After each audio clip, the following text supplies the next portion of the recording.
नमस्कार, मैं हूं सुरक्षा और आप देख रहे हैं जननायक। आज बात फिर देवा गुजर हत्याकांड की। हत्या की गिरफ्तार आरोपियों से पूछताछ में ये पता चला है कि देवा और हत्या के आरोपी के बीच रावत भाटा स्थित आरपीपी में ठेकेदारों से वसूली को लेकर भी अच्छा खासा टकराव चल रहा था।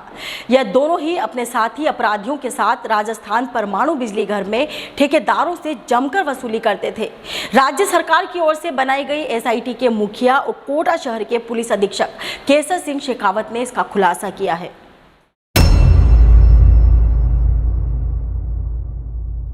ये जो हिस्ट्री शीटर अपराधी था देवा गुजर, इसके विरुद्ध काफ़ी आपराधिक प्रकरण दर्ज थे और एक तरह से ये एक्सटोर्शन गिरोह का सदस्य था। इसी रंजिश आपसी प्रतिस्पर्धा, व्यावसायिक प्रतिस्पर्धा और एक्सटोर्शन और कब्जे के विवाद को लेकर के ये उसके साथ हादसा हुआ।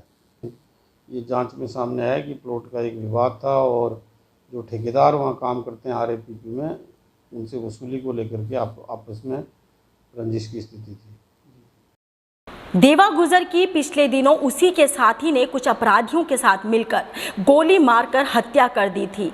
इस घटना के बाद देवा समर्थक आक्रोशित हो गए थे, लेकिन मारने वाला भी देवा का ही पुराना साथी निकला। पुलिस की जांच में पता चला है व्यावसायिक महत्वाकांक्षा के अलावा दोनों के बीच में वसूली के धंधे को लेकर भी अच्छा खासा टकराव चल रहा था।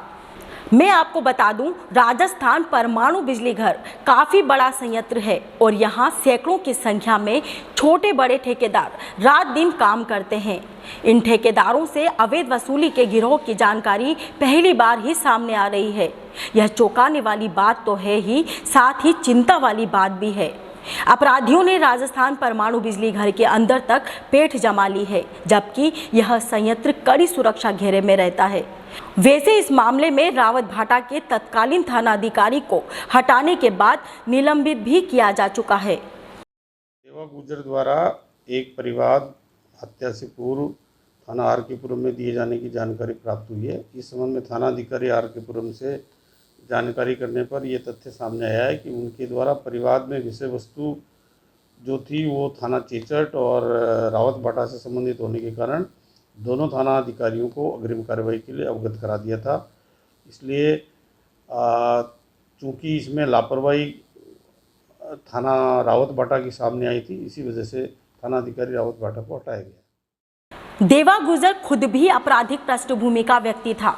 उसके खिलाफ रावत भाटा थाने में हिस्ट्री शीटर खुली हुई थी और जिसमें चोट वसूली समेत इसी तरह के अपराधों के मुकदमे दर्ज थे। हत्या के आरोपी की हसरत भी रावत भाटा का वसूली किंग बनने की थी और इसमें कहीं ना कहीं देवा गुजर आड़े आ रहा था।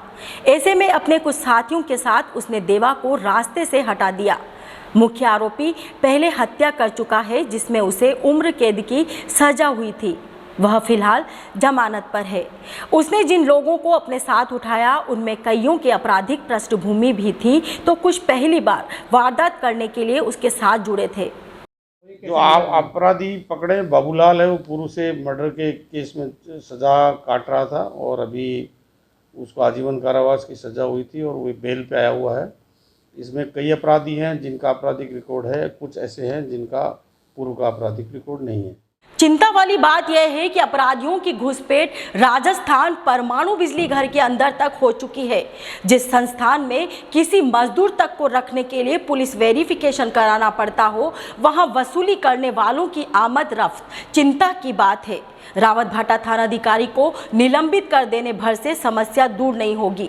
पूरे मामले की गहन जांच कर ऐसे गिरोहों को सलाखों के पीछे पहुंचाना होगा जो परमाणु बिजली घर की सुरक्षा में सेंधमारी कर रहे हैं। तो जुड़े रहिए जननायक के साथ। हमारे चैनल को सब्सक्राइब करें, लाइक और कमेंट तो बनता ही है। जय हिंद।